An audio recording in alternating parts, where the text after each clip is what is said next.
ठीक है, ओके।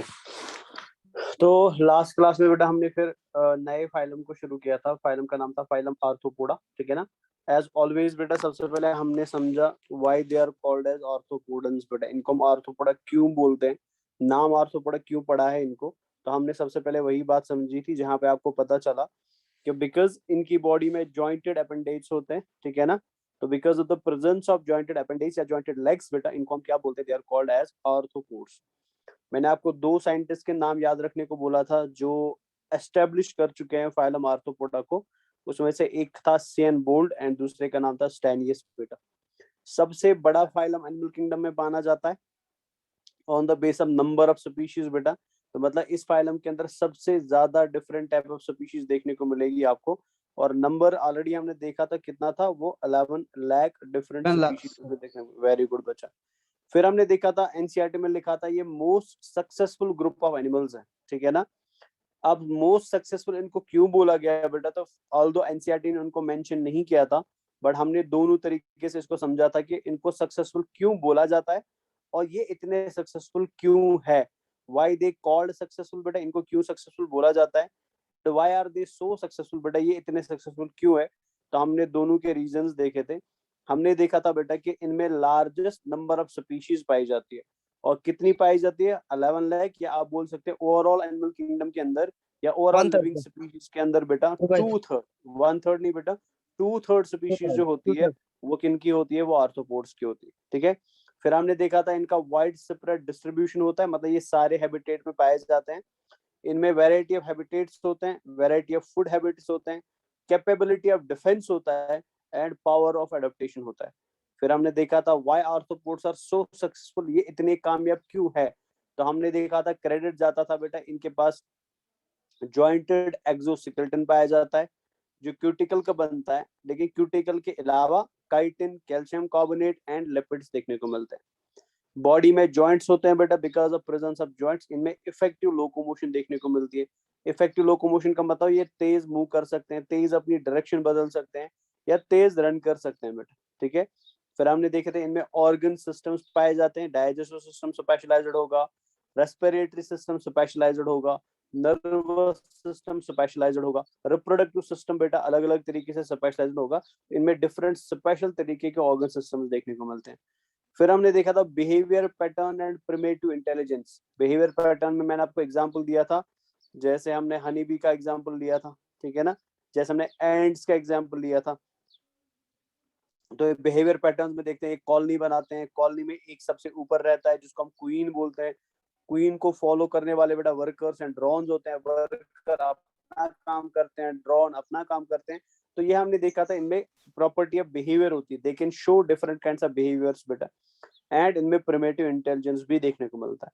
फिर हमने देखा था कि लोकोमोशन इतनी तेज क्यों है। तो हमने बोला था बेटा ऑल्दो इनके पास जॉइंटेड अपेंडेज होते हैं, वो तो एक रीजन है ही, but besides being jointed appendage बेटा इनमें इसके अलावा क्या देखने को मिलते हैं, स्ट्राइएटेड मसल्स देखने को मिलती है। तो ये हमने लास्ट क्लास में देखा था। फिर हमने एनसीईआरटी के अकॉर्डिंग देखा था बेटा आर्थ्रोपोड्स बायलैटरली सिमेट्रिकल होते हैं, ट्रिप्लोब्लास्टिक होते हैं।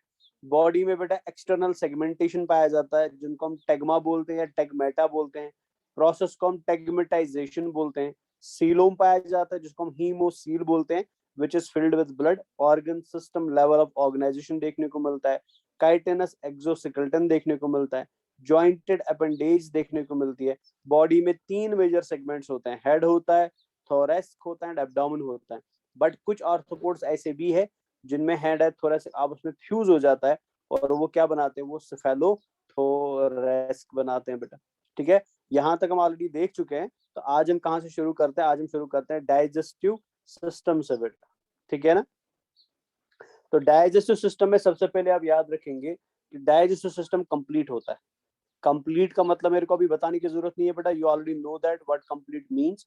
इनमें माउथ भी होता है और इनमें एनस भी होता है। माउथ पार्ट जो होते हैं ना बेटा, ये पहले ऐसे एनिमल्स हैं जिनमें माउथ पार्ट पे स्पेशलाइजेशन आया। इससे पहले कुछ में माउथ था ही नहीं, कुछ में सेक्टोरियल माउथ था, ठीक है ना।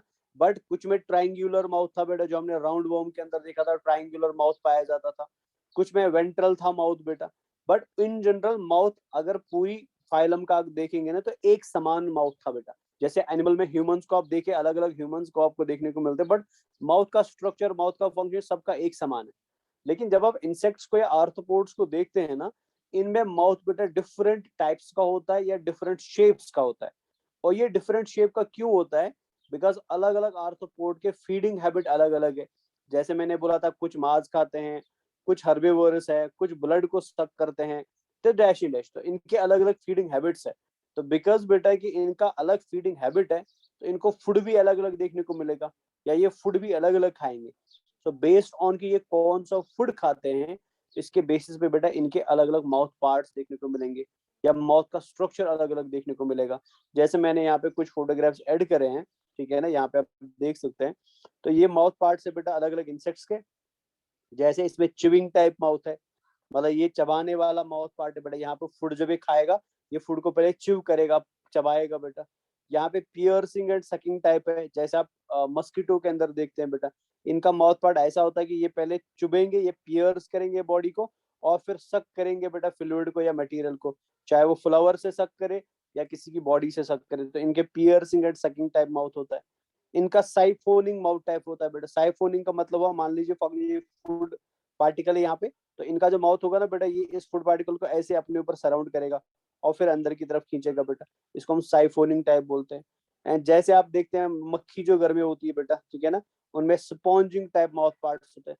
स्पॉन्जिंग का मतलब हो, अगर ये वाटर ड्रॉप यहाँ पे है, तो ये अपने माउथ पार्ट से बेटा वाटर ड्रॉप को टच करेंगे और उसको स्पंज करेंगे अपने ऊपर बेटा, और फिर उसको क्या करना शुरू करेंगे, खाना शुरू करेंगे, या माउथ पार्ट के बॉडी के अंदर लेना शुरू करेंगे। अस्सलाम वालेकुम। तो माउथ पार्ट के अंदर लाना शुरू करेंगे। तो ये डिफरेंट टाइप्स के होते हैं बेटा, माउथ पार्ट्स होते हैं, जो ओनली आपको कहाँ पे देखने को मिलेगा, आर्थ्रोपोड में देखने को मिलेगा। तो आर्थ्रोपोड्स का एक इंपॉर्टेंट कैरेक्टरिस्टिक फीचर होता है, they have complete diastro tract, जो आपको ऑलरेडी पता है बेटा। But being having completely diastro tract, इसके अलावा बेटा इनमें स्पेशल फीचर क्या होता है, इनमें माउथ की अलग अलग मॉडिफिकेशन होती है, बेस्ड ऑन बेटा कि ये किस तरीके का फूड खाते हैं या खाएंगे बेटा। तो ये याद रखेंगे। सेकंड, सर्कुलेटरी सिस्टम के बारे में मेरे को बताने की जरूरत नहीं है, यू ऑलरेडी नो दैट बेटा। तो बताइए ओपन फटाफट, type sir, circulatory open system type, arthropod का ओपन टाइप है, टाइप। वेरी गुड बेटा, ओपन टाइप होता है, पहले तो याद रखेंगे। दूसरा याद रखेंगे बच्चा कि आर्थ्रोपोड्स का जो हार्ट होता है ना, वो डॉर्सल साइड में होता है। मैं आपको एक सिंपल चीज बता देता हूँ, आज के बाद आप बेटा इस सबके लिए याद रख लेना। आपको पता है बेटा एनिमल्स के दो मेजर ग्रुप्स है, इनवर्टिब्रेट्स एंड वर्टिब्रेट्स। तो आप यस याद सर, रखेंगे कि यस अगर सर। इनवर्टिब्रेट में, याद रख लेना बेटा, अगर इनवर्टिब्रेट में हम हार्ट की बात करते हैं ना, तो इनवर्टिब्रेट्स में हार्ट बेटा डॉर्सल होता है। इनवर्टिब्रेट्स में हार्ट डॉर्सल होता है। डॉर्सल का मतलब क्या हुआ? शाबाश, ऊपर के साइड में सर। डॉर्सल, ऊपर के वेरी साइड, गुड बेटा। बेली के और ऑपोजिट अगर आप साइड। वर्टिब्रेट्स की, वेरी गुड, अगर आप वर्टिब्रेट्स की बात करते हैं ना, वर्टिब्रेट्स में हम आते हैं जो भी आसपास आपको जानवर दिखाई देते हैं, हमारा हार्ट वेंट्रल होता है बेटा, हमारा हार्ट वेंट्रल होता है। तो मतलब अगर मैं आपके सामने खड़ा हूं, तो हमारा हार्ट आगे के साइड में है। आगे वाला साइड हमारा कौन सा होता है? वेंट्रल होता है। पीछे वेंट्रल वाला साइड। साइड हमारा कौन होता है? डॉर्सल होता है। लेकिन अगर हम इनवर्टिब्रेट होते, इमेजिन कर लो बेटा हम वर्टिब्रेट नहीं होते, फॉर एग्जाम्पल बेटा अगर हम इनवर्टिब्रेट होते, तो फिर हमारा हार्ट कहाँ पे होता? बैक साइड में होता बेटा। तो याद रखेंगे सारे इनवर्टिब्रेट्स में अगर हार्ट किसी में प्रेजेंट है, तो वो डॉर्सल साइड में ही होगा। और वर्टिब्रेट्स के अंदर बेटा अगर हार्ट प्रेजेंट है, तो वो कहाँ पे होता है? वो वेंट्रल साइड में होता है। समझ आया ना? यस सर, देखा? जी सर। सर अच्छा, वो ओपन टैप, स्कॉर्पियन, शाबाश, जोर से जोर से। सर स्कॉर्पियन में सर ये क्या खाता है सर, इतना खतरनाक सर माउथ है? क्या करता है? जोर से जोर से। सर स्कॉर्पियन में सर माउथ इतना डेवलप्ड है सर, वो क्या खाता है सर इतना? नहीं, ये माउथ नहीं है बच्चा, इसको कंफ्यूज मत करो। They are, this is not mouth बेटा, यहाँ पे लिखा भी है। इसको हम क्या बोलते हैं? इसको पिंसर बोलते हैं। और आगे कुछ लिखा हुआ बेटा, पिंसर का काम क्या होता है? अपने आप को डिफेंड करने का काम। और वैसे सर ये ये स्कॉर्पियन अपेंडिज नहीं है है क्या बेटा, सर? ये अपेंडिज है ये क्या सर? स्कॉर्पियन नहीं है, ये वैसे स्कॉर्पियन नहीं है बच्चा, दिस इज नॉट स्कॉर्पियन। ठीक है, स्कॉर्पियन अलग से। ये मैंने लास्ट क्लास में आपको बोला था बेटा, इसको हम क्या बोलते हैं? सर अपेंडिज शाबाश, सर। इसको हम प्रॉन बोलते हैं बेटा। ये प्रॉन स्कॉर्पियन बोलते का हैं। पिक्चर नहीं है, ये प्रॉन का पिक्चर है। और प्रॉन अपने आप को डिफेंड करता है बेटा इस स्ट्रक्चर से। ये अपेंडेज होता है, this appendage is called as pincer बेटा, इसको हम पिंसर बोलते हैं। ठीक है ना? जी सर, समझ गया। माउथ इसका यहाँ पे, माउथ यहाँ पे बेटा, ये माउथ है। ठीक है, चले तो मैं कुछ अलग बता रहा था। अच्छा, ओपन टाइप सर्कुलेटरी सिस्टम के बारे में बेटा ऑलरेडी आपको पता है कि ब्लड जब हार्ट से बाहर आएगा ना, वो कहाँ जाएगा? तो वो Sinuses ब्लड जब हार्ट से बाहर sinuses जाएगा में वो जाएगा ब्लड वेसल में जाता है, डिफरेंट ऑर्गन में ब्लड सर। वेसल में जाता है। और ब्लड वेसल से वो कहाँ पे जाता है डायरेक्टली बेटा? साइनसेस में जाता है। और यस सर साइनस से फिर वापस कहाँ आता है? ब्लड वेसल में। और फिर कहाँ जाता है बेटा? अगेन हार्ट में जाता है। तो मतलब यहाँ पे ब्लड जो हार्ट से बाहर निकलेगा वो दोबारा बेटा सर्कुलेटरी मैकेनिज्म में वापस हार्ट के अंदर नहीं आता है। वो सबसे पहले बेटा हार्ट में आने से पहले स्पेसेस में जाता है, गैप्स में जाता है। जिन स्पेसेस या गैप्स को हम क्या बोलते हैं? जिन्हें हम साइनसेस बोलते हैं बेटा, ठीक है ना। और उन साइनसेस के थ्रू जो ब्लड मूव करेगा, या उस सीलोम के थ्रू जो ब्लड मूव करेगा ना, तो दैट मीन्स पूरे सीलोम के तरफ ब्लड भरा होगा बेटा। इसी वजह से उस सीलोम को हम क्या बोलते हैं? हीमोसील बोलते हैं। hemosin और एक चीज याद रखेंगे कि इंसेक्ट्स हो या आर्थ्रोपोड्स हो बेटा, आर्थ्रोपोड्स के अंदर जो हार्ट होता है ना, वो मेनी चैम्बर्ड होता है बेटा। जैसे हमारा हार्ट 4 चैम्बर का है, ठीक है ना, सबको पता है बेटा। हमारे हार्ट में 4 चैम्बर्स होते हैं, ऊपर के साइड में 2 और नीचे के साइड में 2। ऊपर वाली साइड्स को हम क्या बोलते हैं? एट्रिया बोलते हैं, पढ़ा atria है ना सर सबने। एंड नीचे को हम क्या बोलते हैं बेटा? नीचे ventricles को हम वेंट्रल। तो सिमिलरली अगर आप इंसेक्ट्स को देखोगे ना, तो जैसे हमारा ऑल्दो हमारा हार्ट एक ही है, बट चैम्बर उसमें बहुत सारे हैं बेटा। तो इनका हार्ट भी ओवरऑल अगर आप देखेंगे ना एक ही होता है, बट उसमें भी क्या मिलेंगे आपको बेटा? मेनी चैम्बर्स मिलेंगे। जैसे अगर मैं आपको कॉकरोच को बोलूं, कॉकरोच में 13 डिफरेंट चैम्बर्स पाए जाते हैं हार्ट के बेटा। तो ऐसे अलग अलग इंसेक्ट में अलग अलग नंबर होगा, बट चैम्बर हर जगह पे देखने को मिलेगा आपको बच्चा। क्लियर हो गया? समझ आया? Yes sir. तो जी सर। सर्कुलेटरी सिस्टम के बारे में Hemosil। आपने क्या याद रखा? सबसे पहले याद रखा ओपन टाइप है। open ओपन टाइप सर, दूसरा ओपन। याद रखा डॉर्सल है। तीसरा blood cell याद रखा साइनसेस में ब्लड आता है। एंड चौथा याद रखा हार्ट मिनी चैम्बर्ड होता है। क्लियर हो गया बच्चे? जी this is sir. Clear? Yes sir. चल सर हीमोसिल नेक्स्ट। सर वो सीलम को बोलते हैं ना सर, ब्लड भरा हुआ। हाँ हाँ, the coelom which is filled with blood बेटा is called as haemocoel. Sir done. ठीक है ना? समझ आया बेटा? जी जी सर सर। चले वेरी गुड। नेक्स्ट हम आते हैं अब रेस्पिरेटरी सिस्टम पे बेटा। तो यहाँ पे रेस्पिरेटरी सिस्टम अलग से देखने को मिलेगा, मतलब इनमें रेस्पिरेटरी सिस्टम मॉडिफाइड होता है अलग से बेटा। आपको स्ट्रक्चर देखने को मिलेंगे जो रेस्पिरेशन में मदद करेंगे। यहाँ पे बॉडी सरफेस रेस्पिरेशन नहीं होगा या क्यूटेनियस रेस्पिरेशन नहीं होगा। यहाँ पे रेस्पिरेशन करने के लिए बॉडी के अंदर अलग स्ट्रक्चर्स देखने को मिलेंगे, सेपरेट स्ट्रक्चर्स देखने को मिलेंगे which are very important for the process of respiration. तो क्या है वो स्ट्रक्चर्स बेटा? तो सबसे पहले आपको देखने को मिलेगा गिल्स। तो कुछ आर्थ्रोपोड्स के अंदर गिल्स होती है जो रेस्पिरेशन का काम करती है, ठीक है ना। कुछ आर्थ्रोपोड्स के अंदर बेटा ट्राइकियल ट्यूब्स होते हैं। अब ये ट्राइकियल ट्यूब क्या है पहले समझ लो बेटा। ट्राइकियल ट्यूब क्या होता है बेटा? ये एक स्ट्रक्चर होता है, रेस्पिरेटरी स्ट्रक्चर होता है जो इंसेक्ट्स के अंदर देखने को मिलता है, जैसे कॉकरोच के अंदर देखने को मिलेगा या इंसेक्ट्स के अंदर देखने को मिलेगा। और इसका स्ट्रक्चर कुछ ऐसा होता है बेटा।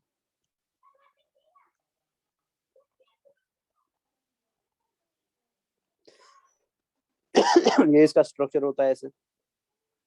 अब इस ओवरऑल स्ट्रक्चर जो आप यहाँ पे डायग्राम देख रहे हैं ना, this overall structure is called as tracheal tube बेटा।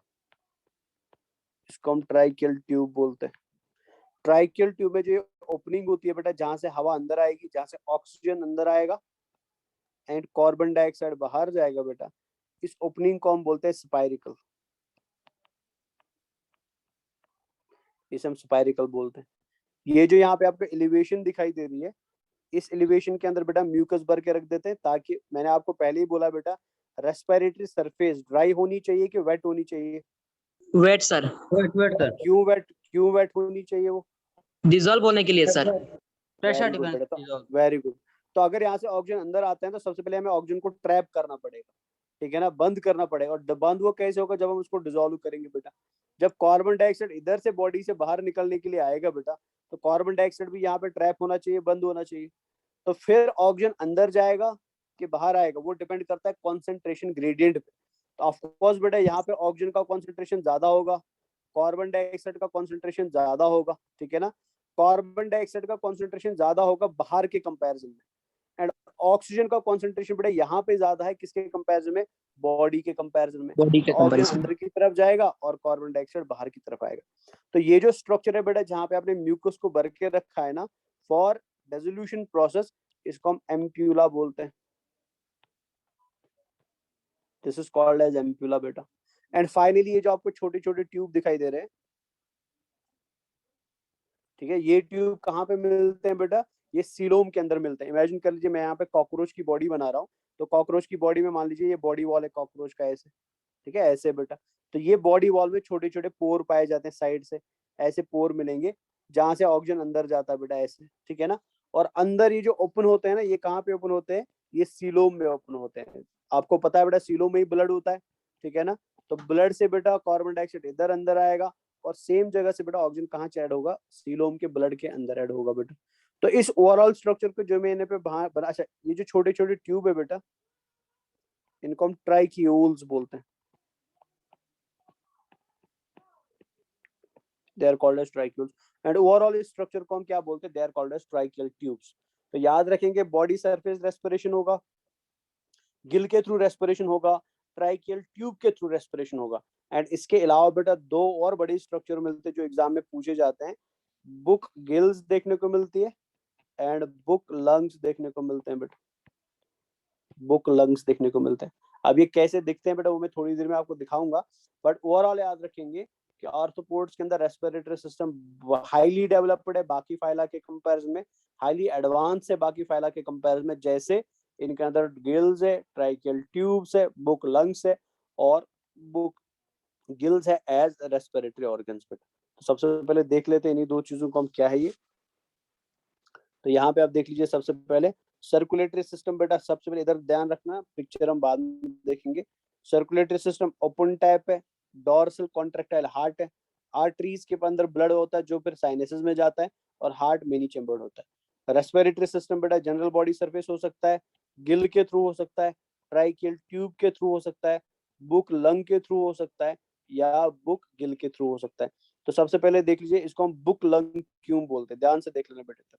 ये स्पाइडर का आप डायग्राम देख रहे हैं, ठीक है ना। तो स्पाइडर में देख लीजिए यहाँ पे इस जगह पे, तो ये जो है ना, ये गिल्स है बेटा। अब सॉरी, ये लंग है, ओवरऑल लंग का स्ट्रक्चर है, this is overall lung structure. अब इसको बुक लंग क्यों बोलते हैं? बिकॉज यहाँ पे जो इस लंग के पार्ट्स होते हैं ना, they are arranged in a book like में, जैसे बुक में पेज अरेंज होते हैं ना वन आफ्टर अनदर बेटा, यहाँ पे आपको एक पेज लाइक स्ट्रक्चर दिखाई दे रहा है ऐसे। तो इस वजह से इसको क्या बोलते हैं? बुक, ओवरऑल ये लंग ही है, ये रेस्पिरेटरी स्ट्रक्चर लंग है, बट बुक लंग क्यों बोला जाता है? बिकॉज यहाँ पे इसके जो पार्ट्स होते हैं बेटा, वो अरेंज होते हैं in the form of page. जैसे किस में पाए जाते हैं पेज बेटा? बुक के अंदर पेज पाए जाते हैं, इसलिए इस स्ट्रक्चर को क्या बोलते हैं? बुक लंग बोलते हैं बच्चा, और कुछ नहीं। समझ आया ना? जी समझ सर। आया? अब यहाँ पे सर, देख लीजिए, जी हार्ट सर। देख लीजिए बेटा, ये हार्ट है बेटा। तो बताओ हार्ट किस साइड में दिखाई दे रहा है? वेंट्रल साइड में कि डॉर्सल साइड में? डॉर्सल। Dorsal side. डॉर्सल है ना, ऊपर के साइड, तो डॉर्सल साइड में। Yes sir. और अगर आपको दिखाई दे रहा है बेटा हार्ट के अंदर, यहाँ पे ये एक चैम्बर है, ये दूसरा चैम्बर है, ये तीसरा चैम्बर है, ये चौथा चैम्बर है, पांचवा। तो ये आपको छोटे छोटे चैम्बर दिखाई दे रहे हैं, यहाँ पे आप देख सकते हैं बीच में लाइन भी है। तो ये स्मॉल फ्रेगमेंट्स है या स्मॉल चैम्बर्स है बेटा हार्ट के, जो हम अभी पढ़ चुके हैं, ठीक है ना। अब हार्ट से जब ब्लड बाहर आएगा, ध्यान से देख लेना, ब्लड जब हार्ट से बाहर आएगा ना, तो आगे ब्लड को कंटिन्यू करने के लिए कोई ब्लड वेसल नहीं है। तो ब्लड डायरेक्टली किस में आएगा बेटा? ब्लड सीलोम के अंदर आएगा। मतलब जितने भी ऑर्गन्स होंगे ना, सब बेटा बाथ होंगे, सबके आसपास क्या होगा? हीमोसील या ब्लड होगा बच्चा, ठीक है ना। अगर आप माइक्रोस्कोपिक पिक्चर देखना चाहते हैं बुक लंग की, तो ये देख लीजिए बेटा, इसका माइक्रोस्कोपिक पिक्चर है, इलेक्ट्रॉन माइक्रोस्कोप से लिया हुआ पिक्चर है। तो ये इसके फ्रेगमेंट्स है, ध्यान से देख लो बेटा, जैसे पेज अरेंज होते हैं बुक के अंदर, तो वैसे ये भी अरेंज्ड है, इस वजह से क्या बोलते हैं? बुक लंग बोलते हैं बच्चा। अब बुक गिल कैसा होता है? तो ये देख लीजिए, these are called as book gills बेटा।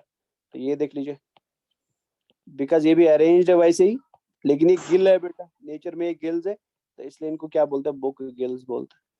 समझ आया ना? क्लियर हो गया ये? जी सर। और ये तो हम शुरू में ही देख चुके हैं बेटे, दोबारा से बताने की जरूरत नहीं है।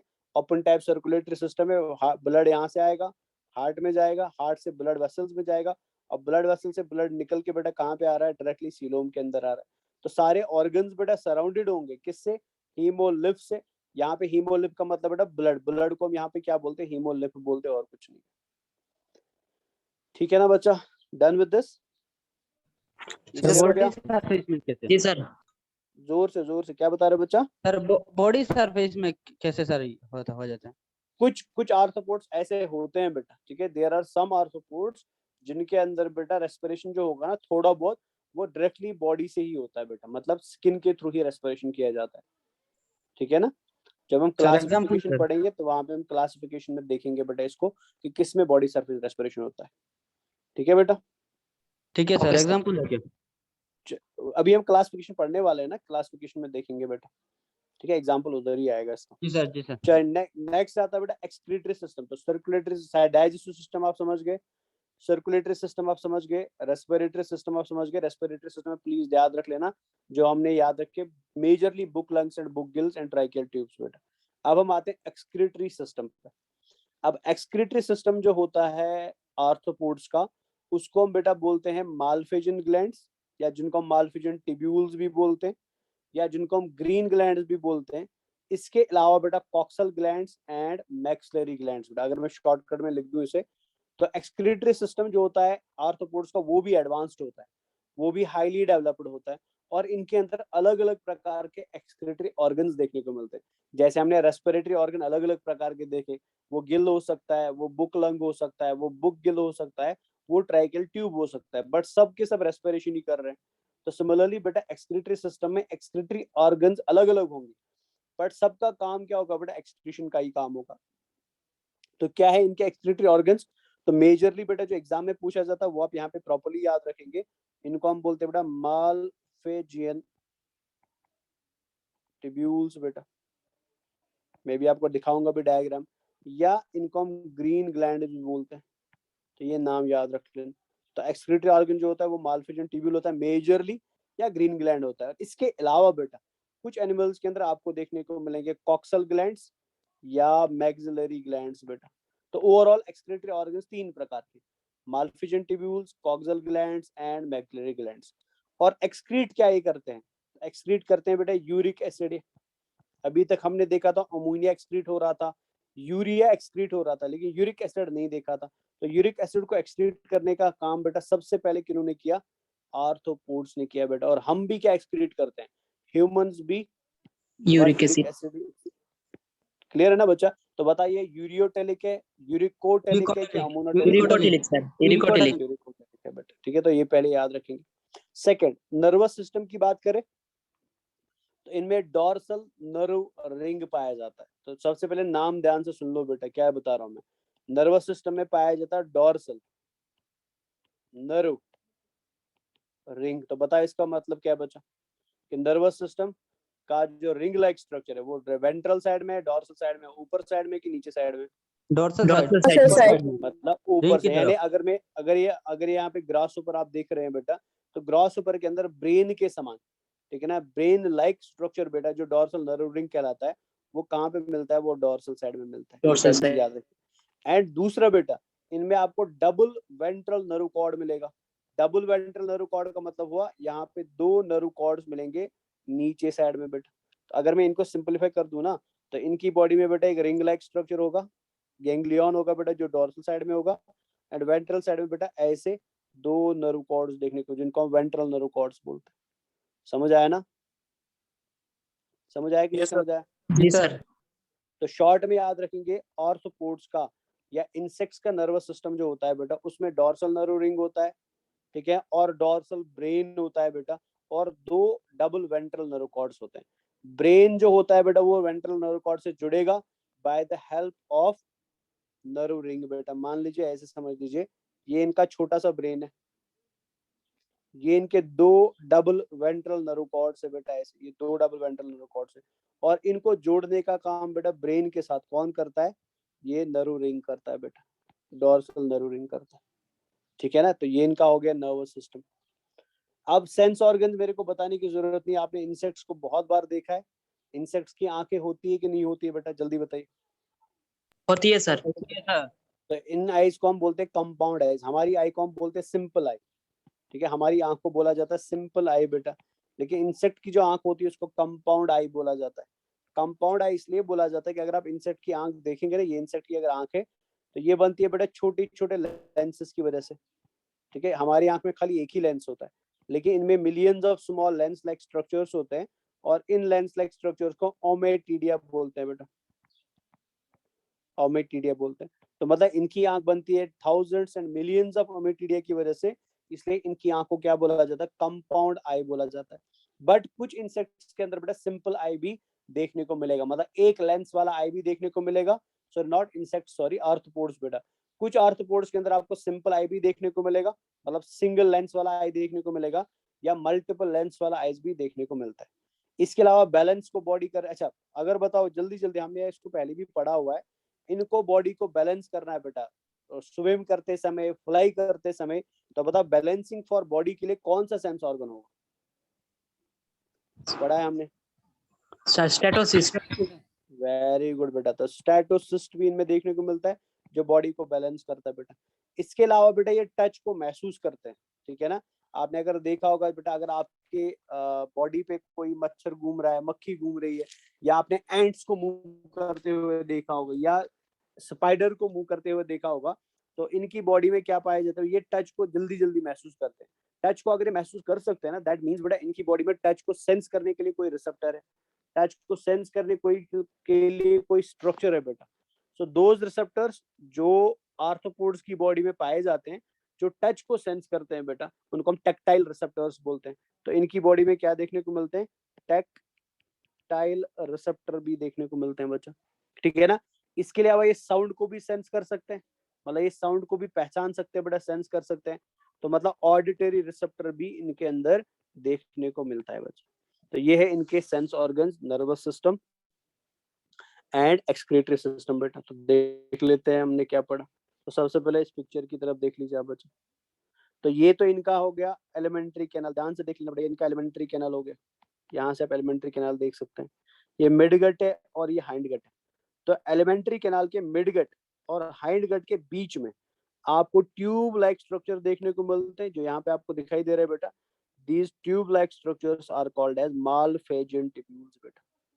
तो अगर ये एलिमेंट्री कैनाल है, तो दैट मीन्स बेटा यहाँ से क्या होगा, यहाँ से सीलोम होगा और इधर सीलोमिक फ्लूइड होगा बेटा। तो ये मालफिजियन ट्यूब्यूल क्या करते हैं, ये वेस्ट को कलेक्ट करते हैं फ्रॉम द सीलोमिक फ्लूइड बेटा, ऐसे। तो वेस्ट इनके अंदर ऐसे आएगा, इधर से वेस्ट अंदर आता है ऐसे, इधर से वेस्ट अंदर आता है। और जब ये वेस्ट को फिल्टर करते हैं, तो फिल्टर करने के बाद वेस्ट को कहाँ पे डाला जाता है, हाइंड गट में डाला जाता है। मतलब यूरिन को पास करने के लिए, अमोनिया को पास करने के लिए इंसेक्ट के पास अलग ओपनिंग नहीं है। जैसे हमारी बॉडी में बेटा दो ओपनिंग्स है, एक डेफिकेशन के लिए, एक यूरिनेशन के लिए बेटा, एक अनडाइजेस्टेड फूड को रिप्लेस करने के लिए, एक यूरिन को रिप्लेस करने के लिए। लेकिन इंसेक्ट की बॉडी में जिस ओपनिंग से, मतलब एनएस है बेटा ये, तो एनएस से डेफिकेशन मटेरियल भी बाहर आएगा एंड एक्सक्रीटरी मटेरियल भी बाहर आएगा। मतलब यूरिक एसिड भी इधर से ही बाहर आएगा और अनडाइजेस्टेड मटेरियल भी इधर से ही बाहर आएगा। ऐसा क्यों है बेटा, ऐसा इसलिए है बिकॉज सारे मालफिजियन ट्यूब्यूल कहाँ पे खुलते हैं, एलिमेंट्री कैनाल के अंदर ही खुलते हैं बच्चा, समझ आया ना। So these tube like structures बेटा, इन्हीं को हम क्या बोलते हैं, मालफिजियन ट्यूब्यूल्स बोलते हैं। तो एक्सक्रीशन किसका होता है, uric acid and faeces out. तो यहाँ पे देख सकते हैं, मतलब इसी ओपनिंग से बेटा यूरिक एसिड भी बाहर आएगा एंड फीकल मैटर भी बाहर आएगा बच्चा, ठीक है। तो एक्सक्रीटरी सिस्टम याद रखेंगे, एग्जाम में तो यही नाम पूछा जाता है कॉमनली। मालफिजियन ट्यूब्यूल होता है जिसको हम ग्रीन ग्लैंड भी बोलते हैं, कॉक्सल ग्लैंड्स होते हैं कुछ में, मैक्सिलरी ग्लैंड्स होते हैं, मेनली ये यूरिक एसिड को एक्सक्रीट करते हैं। नर्वस सिस्टम में बेटा डोर्सल नर्व रिंग होता है, डबल वेंट्रल नर्व कॉर्ड होता है, dorsal brain connected with a nerve ring to the double ventral. मतलब ब्रेन एंड नर्व कॉर्ड को आपस में जोड़ने का काम कौन करता है, शाबाश, नर्व रिंग करता है बेटा। सेंस ऑर्गन्स होते हैं, एंटीने पाए जाते हैं इनके अंदर बेटा। एंटीने आपने देखे होंगे, लो लंबे लंबे से वो थ्रेड लाइक स्ट्रक्चर जो हेड पे पाए जाते हैं, एंटीने जो टच का काम कर सकते हैं, जो साउंड को डिटेक्ट करने का काम कर सकते हैं, जो केमिकल को डिटेक्ट करने का काम कर सकते हैं। तो याद रखेंगे एंटीने का काम खाली टच का नहीं होता है, एंटीने एक ऑडिटरी रिसेप्टर भी है, एंटीने एक कीमो रिसेप्टर भी है, एंटीने एक टैक्टाइल रिसेप्टर भी है। तो एंटीने के मल्टीपल फंक्शंस होते हैं। आईज इनमें होती है सिंपल, यहाँ पे देखिए, दिस इज कंपाउंड आई बेटा, ध्यान से अगर देख सकते हैं, ये पूरा का पूरा आई है, ये पूरा आई ही होता है, बट इस आई को हम कंपाउंड आई बोलते हैं। क्यों, आप देख सकते हैं बेटा, यहाँ पे छोटे छोटे डॉट्स दिखाई दे रहे हैं, they are called as ommatidia बेटा। तो ये आंख जो होती है ओमेटिडिया की बनी होती है बेटा, और इस आंख से जो इमेज बनती है उसको मोज़ेक विजन बोलते हैं। मोज़ेक विजन, मोज़ेक विजन का मतलब ये हुआ कि जब भी आपको कोई इंसेक्ट देखेगा ना, तो आपको इंसेक्ट के दिमाग में बेटा कभी भी इमेज कंप्लीट नहीं बनेगा, इमेज पार्ट्स पे बनता है। जैसे मैं आपको देख सकता हूँ, मैं आपको पूरा देखूंगा ऐसे, ये मेरे को आपको पूरी बॉडी ऐसे दिखाई देगी। लेकिन अगर आपको अभी कोई इंसेक्ट देख रहा है तो इंसेक्ट में बेटा, इंसेक्ट की आंख में, इंसेक्ट के दिमाग में आपकी इमेज ऐसी बनेगी। हेड अलग होगा, नेक अलग होगा, ये वाला पार्ट अलग होगा, ये वाला पार्ट अलग होगा, टांग ऐसी कटी हुई दिखाई देगी, हाथ ऐसे कटे हुए दिखाई देंगे। तो this image is called as mosaic image बेटा, इसको मोज़ेक इमेज बोलते हैं। और मोज़ेक इमेज कौन बनाता है? कंपाउंड आई बनाता है बच्चे। तो यहाँ पे आप देख सकते हैं बॉडी में छोटे छोटे ब्रिसल्स दिखाई दे रहे हैं। तो ये टैक्टाइल रिसेप्टर जो टच को सेंस करने का काम करते हैं बच्चे। इसके अलावा स्टैटोसिस्ट बैलेंस के लिए होता है, केमिकल एंड टच को डिटेक्ट करने के लिए रिसेप्टर्स होते हैं, साउंड को डिटेक्ट करने के लिए रिसेप्टर होते हैं, एंड टेस्ट को डिटेक्ट करने के लिए भी रिसेप्टर देखने को मिलते हैं। किस फ्लावर में बेटा कैसा नेक्टर देखने को मिलता है, किस फ्लावर का कैसा जूस है, कौन सा फूड मीठा है, कौन सा सॉल्ट है, ये इन सारी चीजों को बैलेंस, ये इन सारी चीजों को सेंस कर सकते हैं। बिकॉज इनके पास बेटा इन सारे कामों के लिए क्या होते हैं, अलग अलग प्रकार के रिसेप्टर होते हैं। तो ये इनका नर्वस सिस्टम है जिसकी मैं अभी बात कर रहा था। तो ये ब्रेन है बेटा, यहाँ से फिर वेंट्रल नर्व कॉर्ड होंगे और बीच में क्या मिलेगा, बीच में नर्व रिंग मिलेगा बेटा, और इनमें गैंग्लिया पाए जाते हैं। तो आप देख सकते हैं दिस इज ब्रेन, और ये गैंग्लिया होगी, they are called as thoracic ganglias, और इनको हम बोलते हैं एब्डोमिनल गैंग्लियास बेटा। तो A1 ganglia, A2 ganglia, A3, A4 and A5। तो 5 क्या होते हैं बेटा, एब्डोमिनल गैंग्लियास होते हैं। 3 होते हैं थोरैसिक गैंग्लियास, बिकॉज थोरैसिक के भी 3 पार्ट्स होते हैं बेटा, मीजोथोरैसिक, प्रोथोरैसिक एंड मेटाथोरैसिक। इसको हम प्रो गैंग्लिया बोलते हैं, मीजो गैंग्लिया बोलते हैं, मेटा गैंग्लिया बोलते हैं। तो ओवरऑल 3 गैंग्लिया होते हैं थोरैसिक रीजन में, 5 होते हैं एब्डोमिनल रीजन में, और एक ब्रेन होता है बेटा। और ब्रेन को इस वाले नीचे पार्ट से जोड़ने का काम कौन करता है? नर्व रिंग करता है बच्चा। तो ये इनका नर्वस सिस्टम होता है। समझ आया? क्लियर हो गया ये? Yes sir. जी सर। चले रिप्रोडक्शन की बात करें तो ये डायोशियस होता है। डायोशियस का मतलब यूनिसेक्सुअल और unisexual. Bisexual. Unisexual sir. Unisexual मतलब मेल अलग होगा और फीमेल अलग होगा बेटा, पहले तो याद रखना, ठीक है। इनमें पियर्ड रिप्रोडक्टिव ऑर्गन्स होते हैं। पियर्ड रिप्रोडक्टिव ऑर्गन का मतलब है इनमें 2 टेस्टिस होंगी, 2 ओवरीज होंगी, 2 टेस्टिकुलर डक्ट्स होंगे, 2 ओवरियन डक्ट्स होंगे। मतलब जो भी ऑर्गन रिप्रोडक्शन के लिए यूज होता है ना, वो हमेशा 2-2 मिलेंगे। 2 टेस्टिस, 2 वासा एफरेंशिया, 2 वासा डिफरेंशिया, 2 सुपरमेटिक डक्ट्स। तो सिमिलरली फीमेल के अंदर भी ऐसे 2-2 स्ट्रक्चर्स मिलते हैं बेटा। इनको हम पियर्ड रिप्रोडक्टिव ऑर्गन्स या पियर्ड रिप्रोडक्टिव डक्ट्स बोलते हैं। तो टेस्टिस ऑर्गन में आता है, ओवरी ऑर्गन में आता है, और जो फिर बाकी ट्यूब होते हैं ना, जैसे फ्लोपियन ट्यूब है, यूट्रस है, वेजाइना है, मेल्स के अंदर बेटा वासा एफरेंशिया है, वासा डिफरेंशिया, इनको हम डक्ट्स बोलते हैं। तो बताओ बेटा फर्टिलाइजेशन कैसा होता है इंसेक्ट के अंदर, एक्सटर्नल और इंटरनल बेटा? इंटरनल। मोस्टली इंटरनल फर्टिलाइजेशन देखने को मिलता है। एंड मोस्टली बेटा इंसेक्ट्स अंडे देते हैं, ये बच्चे डायरेक्टली नहीं देते हैं, ये अंडे देते हैं और फिर अंडू से बच्चे बाहर आते हैं बेटा बाहर। तो बता बेटा उसके बेसिस पे ओविपेरस है कि विविपेरस है? ओविपेरस। ओविपेरस है बेटा, ठीक यस है। तो सर। देख लीजिए क्या लिखा है। तो reproduction mostly dioecious, paired reproductive organs and ducts, mostly internal fertilisation, and ये क्या होता है बेटा, दे आर मोस्टली ओविपेरस, मतलब ये अंडे देते हैं बेटा, ठीक है ना। अब यहाँ पे कुछ एनसीईआरटी की लाइंस लिखी है, या फटाफट खुद पढ़ लो, बिकॉज हमने अभी अभी इनको पढ़ा है डिटेल में, फिर हम आगे बढ़ते हैं। तो ये फटाफट पढ़ लीजिए बेटा, मैं हाईलाइट करता जाऊंगा, आप पढ़ते जाइए, ऑलरेडी आपको पता ही है, ये भी हमने पढ़ लिया बेटा। सर्कुलेटरी सिस्टम ओपन टाइप, ये भी पढ़ लिया। सेंस ऑर्गन एंटीने होते हैं, आईज होती है, स्टैटोसिस्ट होते हैं जो बैलेंसिंग ऑर्गन्स होते हैं। तो ये एनसीईआरटी की लाइन जो एग्जाम के लिए इंपॉर्टेंट है। एक्सक्रीशन बेटा मालफिजन टिब्यूल्स होता है। अब इन्होंने बेटा एक्सक्रीशन में कॉक्सल ग्लैंड का, मैक्सिलरी ग्लैंड का नाम नहीं लिया है, बट फिर भी आप उसको याद रख लेना। बट मोस्ट इंपॉर्टेंटली क्या याद रखेंगे, मालफिजन टिब्यूल, जिसको हम ग्रीन ग्लैंड भी बोलते हैं। डायोशियस होते हैं बेटा। फिर उन्होंने बाकी बियर्ड वियर्ड की बात नहीं करी है, बट वो भी अब याद रखिए। फर्टिलाइजेशन इंटरनल होता है, ओविपेरस होते हैं। डेवलपमेंट में भी डायरेक्ट और इनडायरेक्ट, मतलब क्या है इसका, लार्वा हो भी सकता है और नहीं भी हो सकता है बच्चों। समझ आया ना? यहाँ पे कुछ पिक्चर्स दिए, तो ये पिक्चर्स बेटा प्लीज याद रख लेना अच्छे से इनको, बिकॉज एग्जाम में पूछी जा सकती है। अब लास्ट वाला पैराग्राफ जो है ना, ये एग्जाम के लिए बड़ा इंपॉर्टेंट है, इसको मैं हाईलाइट कर देता हूँ। इसको आप प्लीज अच्छे से याद रखें, बिकॉज यहाँ से क्वेश्चन पूछे गए हैं। तो ये पैराग्राफ एग्जाम के लिए इंपॉर्टेंट है बेटा।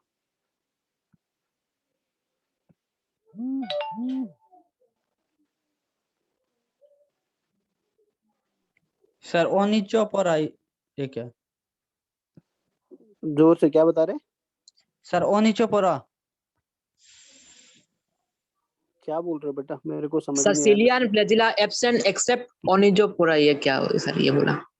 ये ऑन कायोफोरा है बेटा, ऑन ओनिचोफोरा नहीं, ऑन कायोफोरा है। एक मिनट रुक ओके जा सर। भाई, हाईलाइट एक मिनट रुक जाए, मैं पहले इसको ये हाईलाइट नहीं हो रहा, मैं सिंगल सिंगल लाइन हाईलाइट कर देता, एक साथ हाईलाइट नहीं हो रहा, पता नहीं क्या हो गया। क्या हो गया, चलिए इसको पता नहीं कुछ हो गया तो बाद में देखते हैं। इधर देख लीजिए पहले, ये एग्जाम्पल इंपॉर्टेंट है। इकोनॉमिकली इंपॉर्टेंट इंसेक्ट्स बेटा, मतलब ऐसे इंसेक्ट्स जो इंसान के लिए जरूरी है, जो हमारी इकोनॉमी बढ़ा सकते हैं या हमको पैसे प्रोवाइड कर सकते हैं बेटा, ठीक है ना। तो कौन कौन है इनमें इकोनॉमिकली इंपॉर्टेंट? एपिस, मतलब हनी बी बेटा, हनी बी का साइंटिफिक नेम एपिस होता है। बॉम्बैक्स, सिल्क वॉर्म बेटा, जिससे हम सिल्क बनाते हैं, इसको हम साइंटिफिकली बॉम्बैक्स बोलते हैं।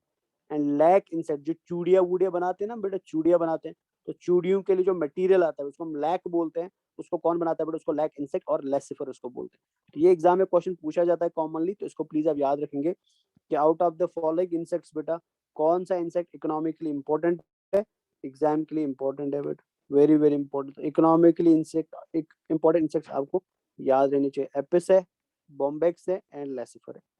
नेक्स्ट लिखा बेटा वेक्टर्स, वेक्टर का मतलब जो बीमारी फैलाते हैं, ठीक है ना, जो बीमारी कॉज करा सकते हैं बेटा, या जो बीमारी फैलाने वाला एजेंट है उसको एक जगह से दूसरी जगह मूव करा सकते हैं। तो उसमें कौन कौन होता है? एनोफ्लीज आता है, क्यूलेक्स आता है एंड एडीज आता है।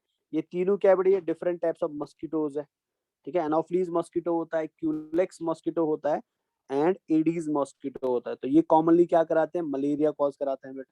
तो ये वेक्टर्स रहते हैं, ऑल्दो इसके अलावा भी बहुत सारे वेक्टर है, बट एनसीईआरटी में जितना दिया हुआ हम बस उतना ही याद रखना है। नेक्स्ट होता है ग्रेगेरियस इंसेक्ट बेटा, जो नुकसान करते हैं हमारे क्रॉप्स को, एक साथ बहुत सारे आ जाते हैं और हमारे क्रॉप्स को तबाह करके जाते हैं बेटा, हमारे फूड को तबाह करके जाते हैं। तो वो कौन है बेटा? उसमें लोकस्ट आता है, ठीक है। लोकस्ट का मतलब होता है कॉमनली ग्रास ऊपर बेटा। और इसके अलावा बेटा लाइम्यूलस आता है, लाइम्यूलस को हम किंग क्रैब बोलते हैं, जो समंदर के अंदर नुकसान करता है। याद रखेंगे लाइम्यूलस क्या होता है? लिविंग फॉसिल होता है। लिविंग फॉसिल का मतलब हुआ ये करोड़ों साल पहले भी समंदर में था और अभी भी जिंदा फॉर्म में पाया जाता है। इसके फॉसिल हमें देखने को मिलते हैं एंड लिविंग इंडिविजुअल्स या लिविंग ऑर्गेनिजम्स भी देखने को मिलते हैं। ये एग्जाम के अंदर पूछा जाता है बेटा, याद रखिए। तो लाइम्यूलस क्या है बेटा? ये लिविंग फॉसिल आर्थ्रोपोड है, ये याद रखिए। अब सीलिया एंड फ्लैजिला कॉमनली बेटा आपको आर्थ्रोपोड में देखने को मिलता है, मतलब इनकी बॉडी में फ्लैजिला या सीलिया वाला लाइक स्ट्रक्चर कहीं कहीं पे देखने को मिलते हैं। बट सीलिया एंड फ्लैजिला बेटा एक आर्थ्रोपोड ग्रुप में एब्सेंट होता है, उसको हम ऑनकायोफोरा बोलते हैं। ऑनकायोफोरा क्या है बेटा? क्लासिफिकेशन जब हम आर्थ्रोपोड की करते हैं ना, तो उसमें से एक ग्रुप आता है, that group is called as onychophora. और ये ऐसा ग्रुप है बेटा जिनमें सीलिया एंड फ्लैजिला क्या होते हैं? एब्सेंट होते हैं। अभी मैंने आपको बोला था आर्थ्रोपोड्स ओविपेरस है, मतलब ये अंडे देते हैं। देखिए इन्हीं आर्थ्रोपोड्स में से बेटा एक आर्थ्रोपोड है जो ओवोविविपेरस है बेटा। अब ये ओवोविविपेरस का मतलब क्या होता है ये समझ लीजिए। ओवोविविपेरस का मतलब होता है ये अंडे देंगे, बट अंडा फीमेल की बॉडी से बाहर नहीं आएगा बच्चा। जैसे मुर्गी अंडा देती है ना, तो हम अंडे को कलेक्ट करते हैं बेटा, फिर इस अंडे को हम इंक्यूबेट करते हैं। या तो मुर्गी इसके ऊपर बैठेगी और खुद इंक्यूबेट करेगी, या आजकल हम बेटा इसको क्या यहाँ पे करते हैं, लैब के अंदर गर्मी देके हाई टेम्परेचर देके इसको इंक्यूबेट कराया जाता है। और फिर वहां से क्या निकलता है बेटा? एक छोटा सा बेबी निकलता है, ठीक है, एक छोटा सा प्यारा सा बेबी निकलता है। तो ये तो नॉर्मल मेथड है। लेकिन अगर ओवोविविपेरस की आप बात करोगे ना, तो ओवोविविपेरस का अंडा फीमेल की बॉडी से बाहर नहीं आएगा, वो फीमेल की बॉडी में ही क्या करेगा? इंक्यूबेट करेगा। और बाहर कौन आएगा बेटा? बाहर बेबी आएगा, बच्चा आएगा। मतलब बच्चा माँ की बॉडी के अंदर ही ग्रो कर रहा है, लेकिन बॉडी के अंदर ग्रो बेटा वो एग के अंदर करता है। एग बाहर नहीं आता है, एग बॉडी के अंदर ही रहता है। बच्चा जो करेगा बेटा, एग से हैच, एग से बच्चा जो बाहर आएगा वो भी मदर की बॉडी के अंदर ही आएगा, वो बाहर नहीं आता बेटा। तो ऐसे इंडिविजुअल्स को हम क्या बोलते हैं? इनको हम ओवोविविपेरस बोलते हैं। तो मतलब ये तो है ओविपेरस, ये अंडे ही देते हैं, बट अंडे बॉडी से बाहर नहीं आते, बॉडी से बाहर बच्चे आते हैं बेटा, इसलिए इनको क्या बोला जाता है? ओवोविविपेरस बोला जाता है। समझ आया? जी सर। क्लियर हो गया? चले अच्छा, यहाँ पे मैंने आपको एक पिक्चर दिखाया था कुछ दिन पहले, ये पिक्चर दिखाया था मैंने बेटा, है ना? कोई बता सकता है इस फिनोमेना को क्या बोलते हैं? What this phenomena is called as? किसी बच्चे ने मेरे को कुछ दिन पहले क्वेश्चन भी किया था, मैंने बोला था जब आर्थ्रोपोडा पढ़ाऊंगा तो वहां पे समझा दूंगा। कोई बता सकता है इसे क्या बोलते हैं? शाबाश, दिस इज कॉल्ड एज, इसको हम क्या बोलते हैं बेटा? Moulting sir. मोल्टिंग बोलते हैं और इकिडसिस बोलते हैं। मोल्टिंग बोलते हैं और इकिडसिस बोलते हैं बेटा, ठीक है ना? अब ये मोल्टिंग एंड इकिडसिस क्या होता है ये समझने के लिए आप पहले पिक्चर और एक देख लीजिए। ये पिक्चर ध्यान से देख लो, किसका पिक्चर है बेटा? कॉकरोच का पिक्चर है। तो मेरे को बताओ, क्या कॉकरोच हमेशा से इतना बड़ा था? No sir. पहले छोटा सा कॉकरोच था, फिर आहिस्ता आहिस्ता बेटा इसका साइज बढ़ता गया, है ना? और फिर अडल्ट कॉकरोच इतना बड़ा बन गया। लेकिन आपको पता है बेटा कि कॉकरोच का स्केलेटन बॉडी के अंदर होता है कि बॉडी के बाहर होता है? बाहर होता है सर। और वो स्केलेटन बेटा हार्ड होता है कि सॉफ्ट होता है? हार्ड होता है। हार्ड स्केलेटन होता है, ठीक है? इमेजिन कर लो बेटा, फॉर एग्जाम्पल मैंने गुलजार अहमद को पकड़ लिया, ये गुलजार अहमद है, इसको मैंने पकड़ी, छोटा सा गुलजार अहमद है बेटा, एकदम बेबी वाला गुलजार अहमद। मैंने इसको पकड़ के बेटा एक स्टील के डिब्बे के अंदर बचपन में ही बंद कर दिया। इमेजिन करो, ये मैंने बचपन के अंदर ही इसको स्टील के डिब्बे में बंद कर दिया। मैं इसको सारा कुछ प्रोवाइड कर रहा हूँ, खाना भी प्रोवाइड कर रहा हूँ, पानी भी प्रोवाइड कर रहा हूँ, ऑक्सीजन भी प्रोवाइड कर रहा हूँ, बट ये डिब्बे के अंदर बंद है बेटा। तो इमेजिन कर लो बेटा कि जब गुलजार अहमद ग्रो करना शुरू करेगा, लेकिन स्टील का डिब्बा इतना हार्ड है बेटा कि वो उसको ग्रोथ करने नहीं देगा, इसको एक्सपेंड करने नहीं देगा। तो बताओ क्या होगा बेटा? क्या गुलजार अहमद कभी इस साइज से या इस लेंथ से बेटा आगे ग्रो कर पाएगा? शाबाश, कर पाएगा नहीं, कि नहीं कर पाएगा? अटक अगर जाएगा सर। अगर करेगा भी बेटा अटक जाएगा और इसकी डेथ हो जाएगी। बिकॉज इसके ग्रोथ को रेस्ट्रिक्ट कौन कर रहा है? इसके ग्रोथ को रोक कौन रहा है बेटा? ये स्टील का डिब्बा रोक रहा है। आप समझ रहे हैं ना मैं क्या बता रहा हूँ? यस अब सर। अगर गुलजार अहमद को ग्रोथ करनी है, इसको क्या करना पड़ेगा? स्टील के डिब्बे को हटाना पड़ेगा बेटा। इमेजिन कर लो बेटा कि जो एक्सोस्केलेटन कॉकरोच की बॉडी के ऊपर है या आर्थ्रोपोड की बॉडी के ऊपर है, वो इसी स्टील के समान होता है। बिकॉज वो वेरी हार्ड स्ट्रक्चर होता है बेटा, वेरी टफ स्ट्रक्चर होता है। अब अगर आर्थ्रोपोड को अपना साइज बढ़ाना है, तो साइज बढ़ाने के लिए बेटा टाइम टाइम से, मतलब 1 हफ्ते बाद, 1 महीने बाद, 1 साल बाद या 1 वीक बाद बेटा क्या करना पड़ेगा? आर्थ्रोपोड्स को अपना एक्सोस्केलेटन रिमूव करना पड़ता है, अपना एक्सोस्केलेटन हटाना पड़ता है, ताकि उनकी क्या हो सके बेटा? ग्रोथ हो सके। जैसे वो थोड़ा ग्रो करेंगे, फिर से एक्सोस्केलेटन को क्या कर दिया जाता है? डिपॉजिट किया जाता है या ऐड कर दिया जाता है बॉडी में, एक नया एक्सोस्केलेटन डाला जाता है बॉडी के ऊपर बेटा।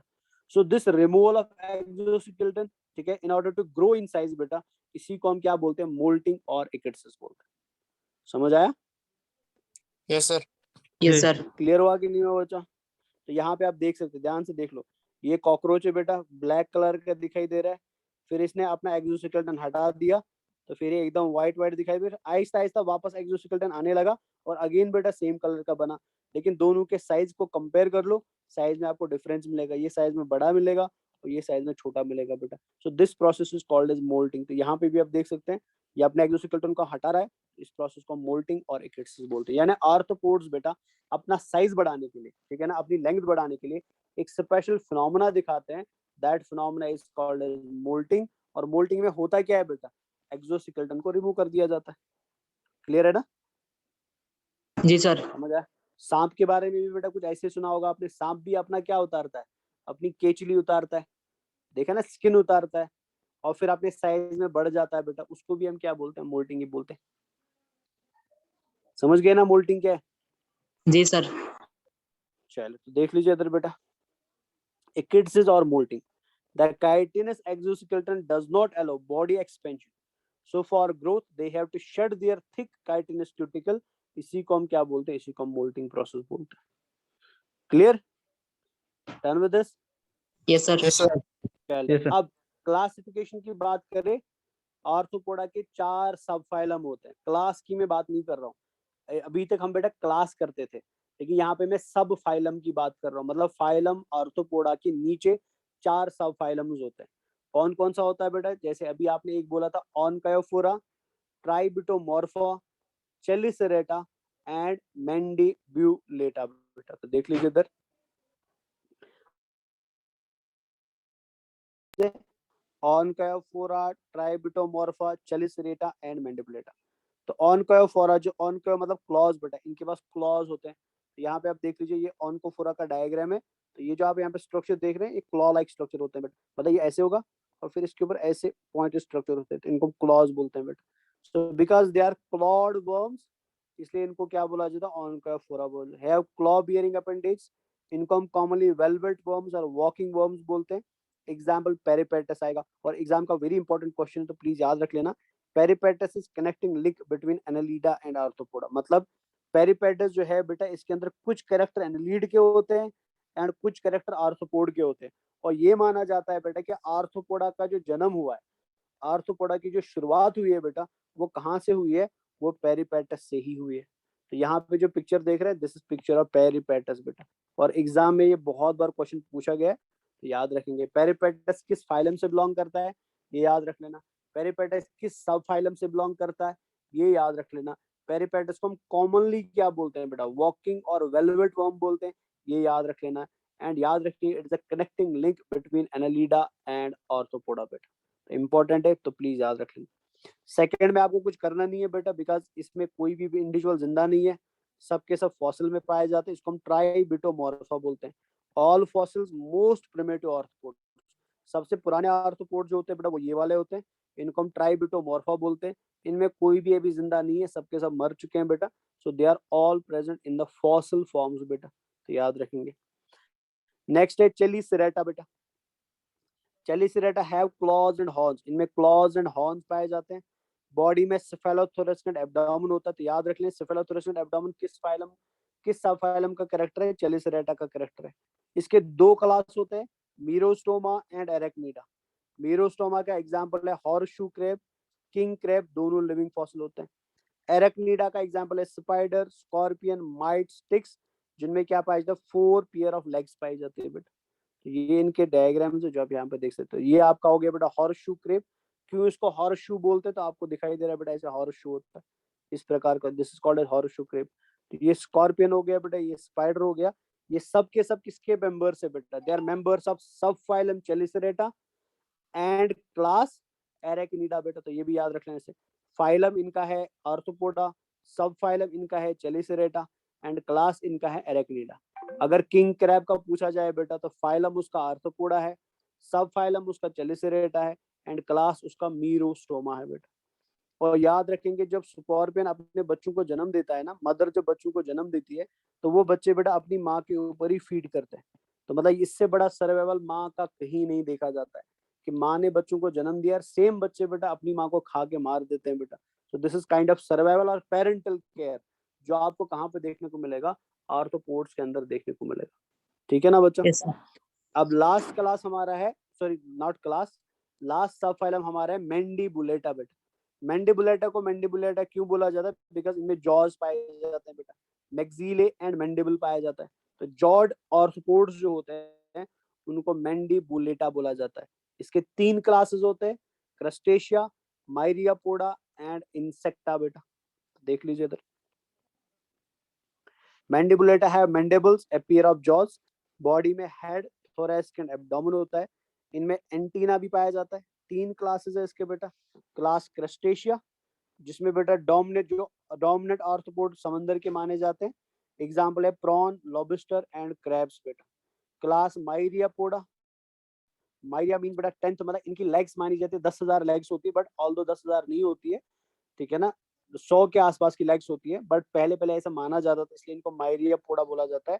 एग्जाम्पल मिलीपीड एंड सेंटीपीड बेटा। सेंटीपीड बोला जाता है कान में घुस जाती है, तो ये डरते हैं उससे बहुत लोग, इसको सेंटीपीड बोलते हैं। And finally class insecta. Class insecta बेटा, इनमें 6 लेग्स होती है, जो थोरैसिक पे पाई जाती है। एब्डोमेन में कोई लेग नहीं होती है, 6 की 6 लेग बेटा थोरैसिक से बाहर आती है, इसलिए इनको हेक्सापोडा बोला जाता है, because they have 6 legs, 3 pair और 6 लेग्स। ये लार्जेस्ट क्लास है एनिमल किंगडम का। लार्जेस्ट फाइलम आर्थ्रोपोडा होता है एनिमल किंगडम का, एंड लार्जेस्ट क्लास इंसेक्टा होता है बेटा। इनमें 1 पेयर ऑफ एंटीने पाए जाते हैं बेटा, ठीक है, याद रख लेना। मैंडिबुलेटा में 2 पेयर ऑफ एंटेना होता है, एंड इंसेक्टा के अंदर बेटा 1 पेयर ऑफ एंटीना होता है, जो इसका एक क्लास है। Example Apis, Bombyx, Laccifer, Anopheles, Culex जो वेक्टर डिजीज के होते हैं, एंड लोकस जो ग्रेगेरियस पेस्ट होता है बेटा। तो यहाँ पे आपका आर्थ्रोपोडा हो जाता है खत्म बच्चा। This is end of arthropoda. ठीक है, तो यहाँ पे आर्थ्रोपोडा फिनिश हो गया। नोट्स में आपको क्लास के बाद फॉरवर्ड कर दूंगा ग्रुप में। सर ग्रिगेरियस पेस्ट क्या होता है? ग्रिगेरियस पेस्ट ग्रेगेरियस का मतलब होता है जो बड़े संख्या में आएंगे, बड़ी नंबर में आएंगे और फिर हमारे फील्ड्स में नुकसान करेंगे बेटा। ठीक है ना, जैसे आपने रिसेंटली देखा था ऑस्ट्रेलिया के अंदर बेटा लोकस्ट बहुत ज्यादा आए थे, ग्रास ऊपर बहुत ज्यादा आए थे, उन्होंने फील्ड बहुत सारे खत्म कर दिए। या इंडिया में बेटा पाकिस्तान से पंजाब में ही आते हैं और पंजाब की फसलों को तबाह करते हैं एक लार्ज नंबर में, इसलिए इनको ग्रिगेरियस बोला जाता है। ठीक है, जी सर ठीक है। चलिए तो नोट्स आपको मिल जाएंगे ग्रुप के अंदर थोड़ी देर में ही। ठीक है ना, तो नेक्स्ट क्लास में इंशाल्लाह हमारा आर्थ्रोपोडा, नेक्स्ट क्लास में इंशाल्लाह मोलस्का करेंगे बेटा। ठीक है ना, ओके सर, चलिए ख्याल रखिए अपना, टेक केयर, खुदा हाफिज, बाय बाय सर। बाय बच्चा, अस्सलाम वालेकुम।